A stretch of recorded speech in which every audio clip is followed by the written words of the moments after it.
selamat siang semuanya. Bagaimana nih kabar kalian hari ini? Semoga semua dalam keadaan yang sehat ya. Nah, di hari yang cerah ini kita akan bersama-sama belajar tentang cara mengendalikan emosi.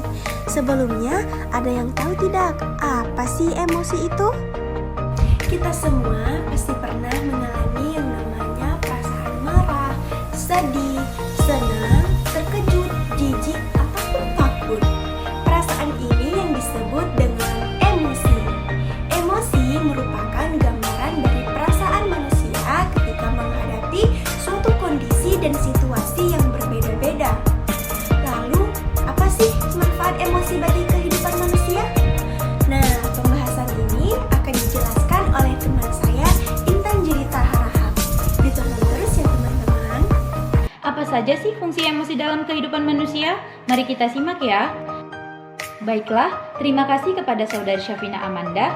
Halo, perkenalkan nama saya Intan Jelita Harahap. Di sini saya akan menjelaskan tentang fungsi emosi dalam kehidupan manusia. Fungsi emosi dalam kehidupan manusia ada beberapa, yakni yang pertama sebagai kekuatan untuk bertahan hidup. Maksudnya ialah agar kita dapat menjalani rintangan-rintangan yang datang di kehidupan kita. Nah, yang kedua itu ialah sebagai pembangkit energi. Maksudnya di sini ialah agar kita lebih termotivasi atau lebih bersemangat dalam menjalani kehidupan. Nah, yang ketiga itu ialah sebagai pembawa pesan. Di mana di sini agar kita mengetahui perasaan yang sedang dialami seseorang atau keadaan yang sedang menimpanya. Contohnya, ketika dia sedang terkena musibah, kita turut berempati. Baiklah, sekian dari penjelasan saya ya. Selanjutnya akan dijelaskan oleh Saudari Amelia. Baik, terima kasih buat Intan Jelita. Di sini saya Amelia Simorangkir akan menjelaskan faktor apa yang dapat mempengaruhi emosi kita. Yang pertama, faktor dalam diri kita sendiri, yaitu seperti kondisi fisik, temperamen kita, sistem saraf, dan struktur otak kita. Lalu faktor dari luar diri kita, yaitu seperti pola asuh, kebudayaan, aturan dari keluarga, tentang kapan, di mana, bagaimana emosi tersebut harus diungkapkan. Lalu ada 7 macam emosi, yaitu yang pertama emosi bahagia, yang kedua emosi sedih, lalu emosi takut, emosi marah, emosi jijik, dan emosi terkejut. Baik, pembahasan selanjutnya akan dilanjutkan oleh Febriani Dewi. Terima kasih kepada Amelia. Baik, saya Febriani Dewi.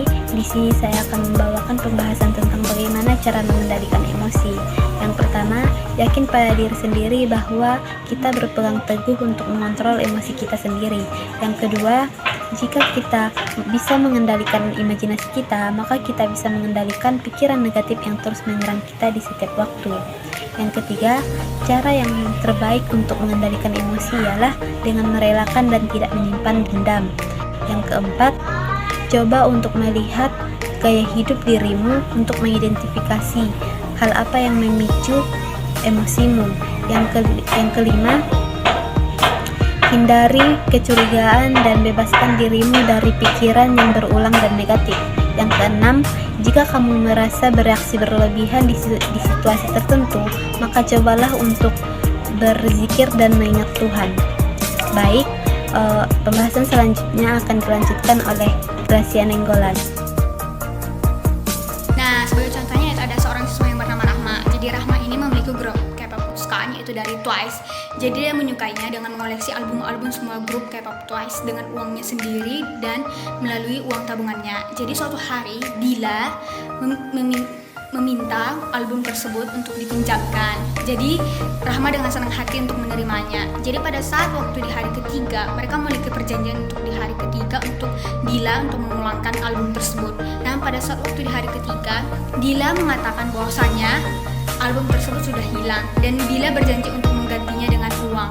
Jadi contohnya, kalau kalian mengalami hal tersebut, apa yang akan kalian lakukan? Apakah kalian akan menerimanya dan memaafkan Dila, atau kalian akan emosi karena Dila menghilangkan album tersebut, album kesukaan kalian?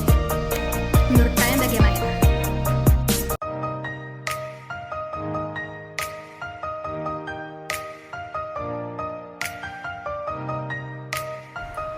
Demikianlah pembelajaran kita pada hari ini. Semoga kita semua mendapatkan pengetahuan dari pembahasan